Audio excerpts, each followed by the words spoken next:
friendship that'll never ever end.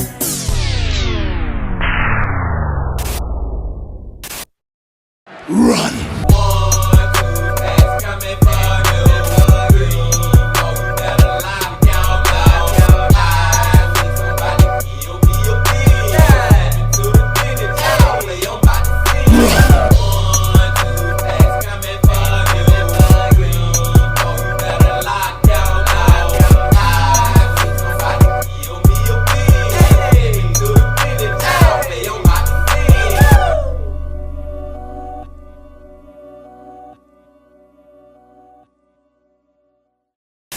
It's a beautiful day in the neighborhood.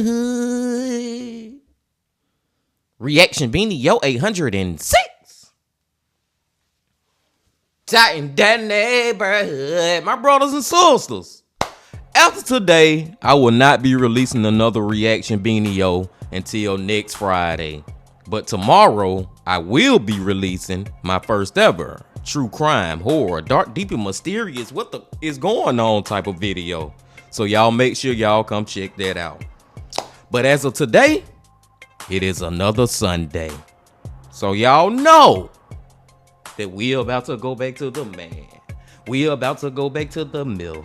We are about to go back to the legend, MrBallen.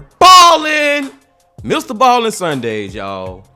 And the title of the video is These Secret Messages Led to a Horrifying Discovery. Well, let's see what this secret message was, being team. And it's just so crazy how you can find out one thing, and finding out that one thing just leads to a whole bunch of other things that you would have never known if you didn't find out that first thing. You get what I'm saying, being team? I know y'all know what I mean. And I'm ready to get into today's video. But before we get into it, y'all know what y'all got to do. Get whatever you may need. Get what you need, please. We're back to the man, the myth, the legend, MrBallen. Y'all got what y'all need. Y'all ready to go? Then let's go. Today's story is about a church in Memphis that begins to experience very strange phenomena. Now, at first, church administrators believe that whatever's happening here is just a series of pranks, and basically everybody writes it off.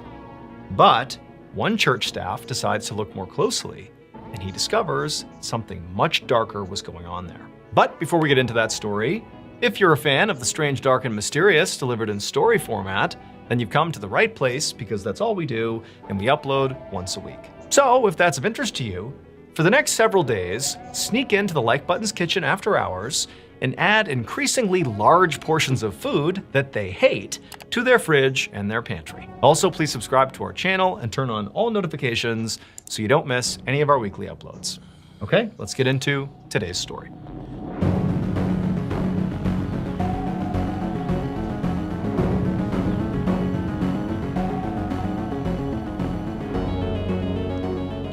Balling. One morning in late February of 1982, a 42-year-old man named Sam Drash was standing inside of his office, which was inside of a United Methodist Church building in Memphis, Tennessee. And as he stood there, he was frustrated. His arms were crossed, and he was staring down at an empty bowl on his desk. So Sam was the headmaster of an elementary school that was inside of this church. This church building was massive. It not only had, the main chapel and this elementary school, but there were also dozens of offices. There was a full gymnasium, a full kitchen, laundry facilities. I mean, this place was massive. As for Sam, he spent the majority of his time in his office doing administrative work for the elementary school. And because he was at his computer all the time, just kind of doing this busy work, he found himself wanting to snack a lot. And so he needed like a healthy snack to binge on. And he found, mixed nuts were the thing he liked to eat the most that were, sort of healthy. And so he always had this big bowl of mixed nuts on his desk that he always kept full. But this morning, when he walked into his office, this big bowl of mixed nuts was inexplicably empty. And he knew the night before he had filled the bowl up, and he didn't come in between last night and now, so, who ate the mixed nuts? And so feeling pretty annoyed, he's like, all right, somebody must have come in here and taken them, okay, fine. And so he left his office and headed to the kitchen to get some more snacks. When Sam went inside the kitchen, he saw the church's cook was at the counter cutting vegetables. And so Sam said hello to the cook and then walked right over to the pantry where the snacks were. He opened it up and he looked at the shelf where the mixed nuts always were, and the entire container was gone. And in addition to that, Sam's scanning the other shelves and seeing that a lot of snacks that he knew were typically in this pantry were also gone. It was like someone had raided the entire pantry. And so Who the freak taking all the snacks and why? Sam, he turns to the cook and goes, hey, was there like an event here last night where they would have handed out a lot of snacks? Because I feel like all the snacks are gone here. And the cook, who at that point was still chopping vegetables, he stopped, put the knife down, and he turned and looked at Sam and said, I'm glad somebody else has noticed this, because for the last month, food has been going missing for no reason. I don't understand what's happening here. The cook told Sam that at first, the food that was going missing was pretty minor. It was really just snacks and just here and there, not a big deal. But he said more and more lately, it wasn't just snacks going missing. It was actually stuff from the fridge. And he told Sam that, at night, he put a padlock on the fridge specifically to keep people out of it, in particular the kids, who would come in and raid the fridge. He's like, it's locked. But, last night he said he put a ham in the fridge, this whole ham. He put it in the fridge and then he shut and locked the fridge. And then this morning when he came in, he opened the fridge up and the ham was gone. And he Okay, now that's literally almost impossible, Bean Team. That right there, if the cook is also saying he the only one who has a key to this freaking fridge and he put a lock on it and a big ass ham inside and now the ham is gone, that's gotta lead me down the road of paranormal activity. That's just where we gotta be going in this case, Bean Team. We already in the church and this church may have some freaking disturbing history. Let's keep going. He walked over to the fridge, opened it up, and showed Sam the shelf where this huge ham was supposed to be, but now it was just gone. The cook told Sam that he had already spoken to church administrators about this strange issue, when he flagged this morning that this ham was now gone.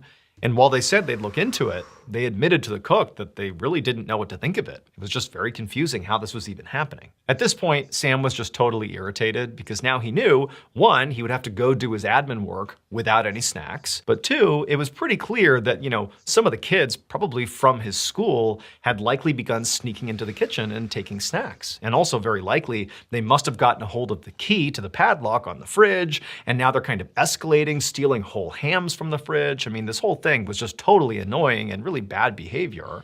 And so Sam figured he would likely have to deal with the kids at some point. But Sam told the cook, look, for right now, what I'll do is I'll also talk to administrators and I'll have somebody come in here and they'll replace the lock on the fridge.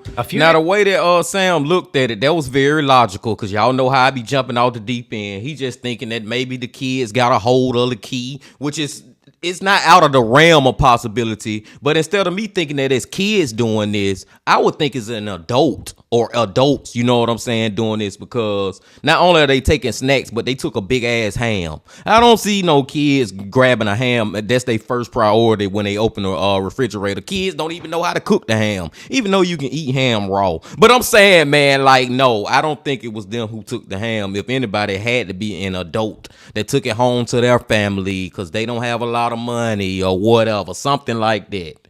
But now we just heard MrBallen say that the man Sam, he gonna replace the padlock with another one, and if something get took out this time, we know it's something very darker and horrifying going on. Days later, on March 3rd, Sam walked into the church building and began heading down the hallway towards his office. For the past couple of nights, things have been quiet at the church. Sam had the lock replaced on the fridge, and it seemed like that had solved the issue of things going missing in the fridge. And also Sam had replaced his mixed nuts supply, and nobody had taken any. So it seemed like, whatever was going on, maybe there was a prankster or something that clearly, changing the locks and maybe putting some additional pressure on the church administrators to let people know to stop doing this had its effect, because things were back to normal. But as Sam was walking down the hallway, he passed by the kitchen, which was open. And as he passed by, the cook who was in there saw Sam and said, "Hey, come in here. I got to show you something." And so Sam stopped, he goes into the kitchen, and the cook is standing by the fridge, and the fridge is open. And he can kind of see there's a look on the cook's face like, hey, you got to see this. And so Sam kind of has a sense of where this is going. He walks over to the cook, and the cook points to an empty spot in the fridge. And he said, "Look, right there. There should have been several bottles of soda right there, and they're gone." And so Sam's like, okay, like that's not good. Clearly this is still happening. But the cook is like, no, this is after the locks have been changed. There's only a handful of people that have access to the keys, and it's like church administrators who definitely would not be taking this soda. So I don't understand how this is even happening. And Sam's like, yeah, you're right. Like that does sort of change things. Like, how is this happening? But before Sam could ask any follow-up questions, the cook was like, this isn't all either. This is just one thing I've noticed. The other thing that's going on now, ever since we changed the locks, is someone is also beginning to mess with my personal stuff. He told Sam that every day when he was done in the kitchen, when he would leave, he would always leave his work shoes and his apron in one spot in the kitchen. He would leave them right there, he would leave, and then the next morning when he would come back, his things would be right there, he'd put them back on, and he'd get to work. But ever since changing the locks, when he had come into the kitchen, his stuff would be moved. His shoes at one point were on the counter when he came in, and his apron was put somewhere else. But I mean, nobody was stealing from him. It was like they were just messing with him. And the cook said to Sam, like, I just don't get it. Like, why are they doing this? This can't be satisfying. They don't even see my reaction to this stuff. Like, what are they doing just messing with my stuff? Sam was equally baffled by this. And he just told the cook, look, I'll talk to administrators again and see if there's anything we can do, change the locks again. I don't know, but I'll see if anybody can help us here because I really don't understand what's happening. And so, I just thought about this damn church need to put up some security cameras. Like they need cameras inside this church and we'll have a lot of all these questions answered.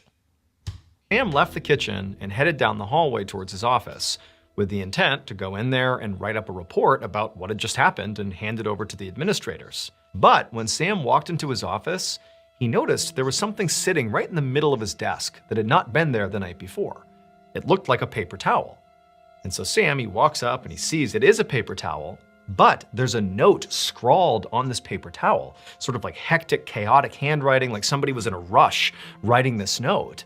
And clearly they've left this note for him. And so he sits down at his desk and he begins to read the note, and it's totally upsetting. The note referenced the recent murder of this 15-year-old girl named Leslie Gaddis, who had been killed not far from the church in Memphis, Tennessee. This case was all over the news, and so Sam and basically everybody at the church had heard about it. And so he's seeing that the note is referencing this girl, but more than that, the note insinuated that there was something in the church's attic that would change everybody's understanding of this murder case. And so Sam's like, is this a prank? Like an awful prank?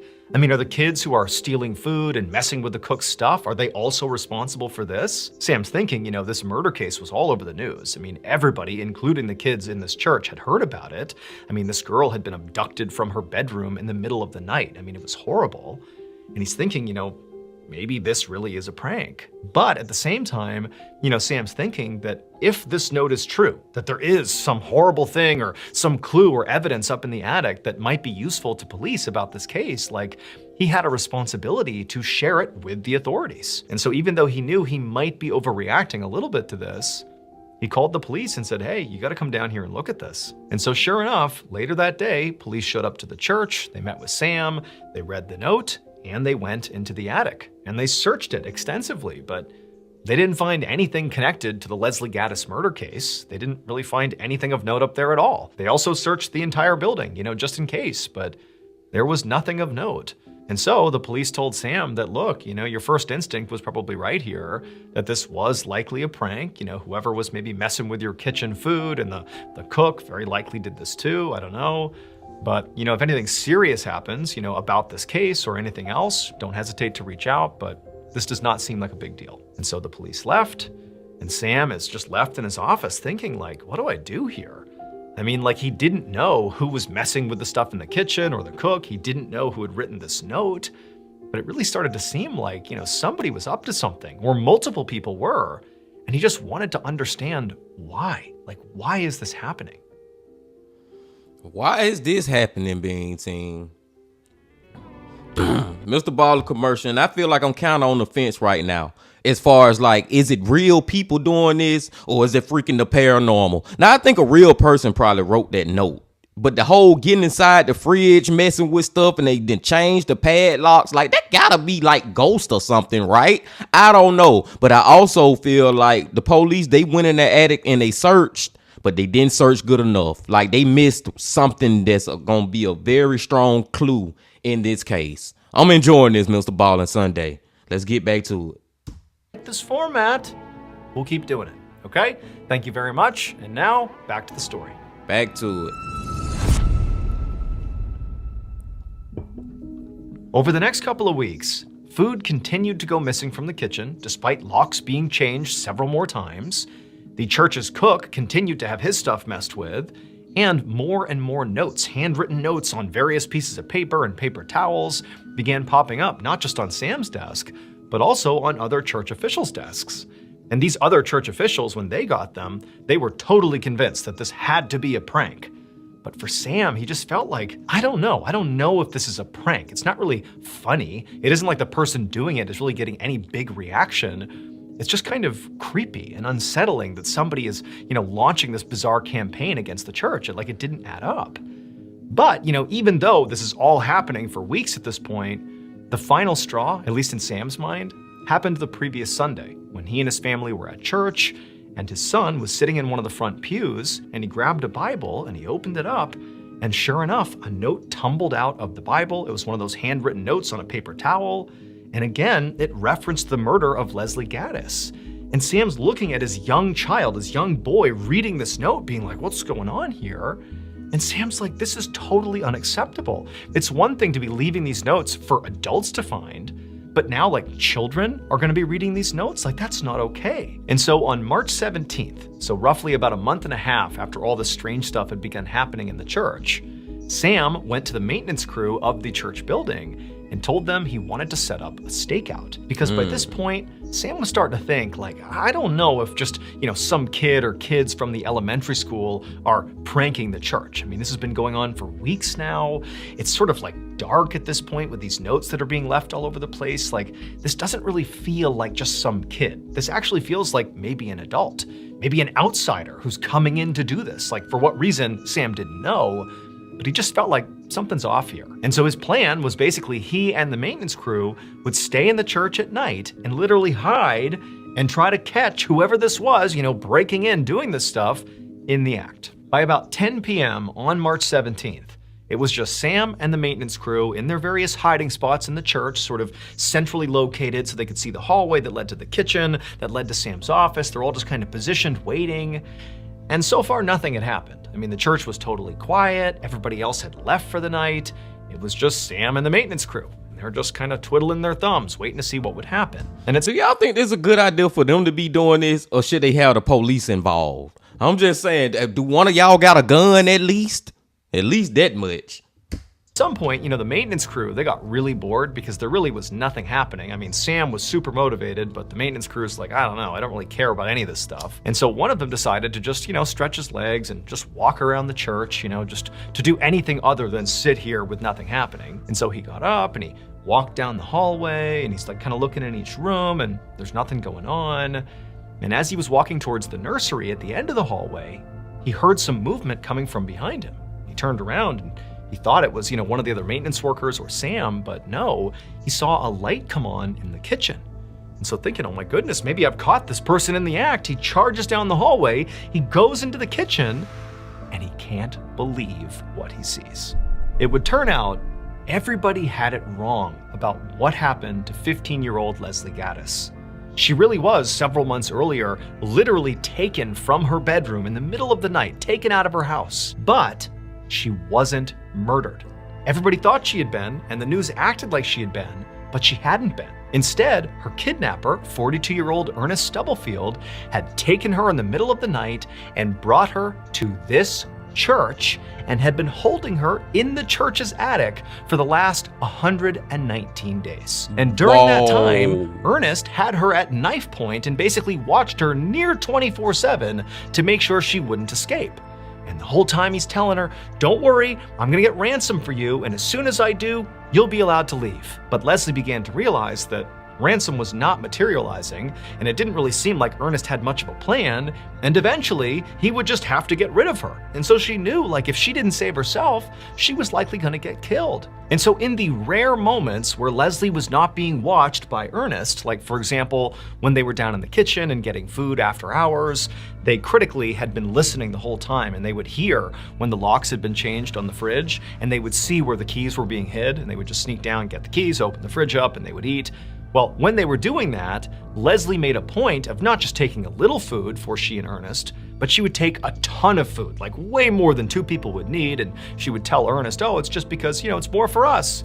But really what she was doing was trying her best to signal to the people in the church that something weird's going on here. Huge portions of food are going missing. And then also she would, move around the cook's stuff, his shoes and his apron. And then in the very rare moments where she truly wasn't being watched, she would run off, grab a paper towel and scrawl things like, "My name is Leslie, I'm in the attic," and leave them on people's desks, hoping that that would finally get somebody's attention. But unfortunately, pretty much everybody in the church thought it was a joke, except for Sam. However, when he contacted the police and told them, like, hey, I got this note that sort of suggests that maybe Leslie is being held in the attic, well, they went up there and they searched the attic, and they didn't find her because Ernest had found a special crawl space in the attic that nobody knew about. And so she was just feet away from police, but they didn't know she was up there. But luckily, Sam did not stop. He continued to question what was happening, continued to think all this stuff was super weird. And so eventually he has this stakeout. And that maintenance worker, after being so bored, was doing his loop, saw the light come on in the kitchen, goes in the kitchen, and what does he see? But Leslie Gaddis, alive in the flesh, standing right there. She saw him, Ernest is right behind her, and she just made a run for it and literally dove into the maintenance worker's hands, just praying that he would not run away because Ernest was sure to grab her and do something to her. But the maintenance worker, he grabbed Leslie, Ernest took off running, and he would eventually be caught. Ernest was convicted of kidnapping and sentenced to 20 years in prison. As for Leslie, she was hailed as a hero for saving herself, and she would go on to become a successful lawyer who would serve on the board of the Commission on Missing and Exploited Children. Wow. Thank you so much. Wow, Bean Team. First of all, I didn't see that coming at all. I did not see that one coming at all. MrBallen completely got me. Oh my God, man.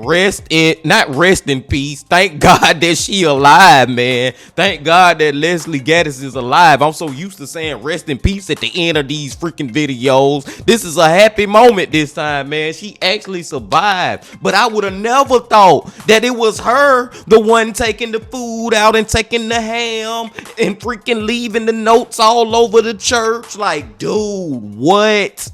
That was crazy, man. And then it's like she took that tragic moment and applied it to her life and made it something better. She became a lawyer off that ish, dealing with the same type of cases that she actually went through in her life and survived, man. Shout out to Leslie Gaddis, man. Shout out to MrBallen with a crazy one, Bean Team. I did not know where we was going with that. In the back of my mind, I'm still thinking a little bit like it may be some paranormal-ish. But I also said too, Bean Team, I was like, nah, I think the police missed something in that attic. Come to find out, it's a little crawl space that they had been living in, man. Whoo, that's one of those ones where you can make a TV show off of, or you can actually write a whole movie about that one right there from MrBallen, man. Great job from the man, the myth, the freaking legend. And I digress. I'm gonna go and let y'all go, Bean Team. I appreciate y'all coming on back as always. And before you leave, just please hit that like button, comment, subscribe, and do all that if you ain't did that yet. And remember this: love, peace, and happiness. Stay safe. Don't stop. Keep going. Yeah. If you're feeling lonely today, come along and throw your cares away. We're really glad that you're our friend, and this is a friendship that'll never ever end.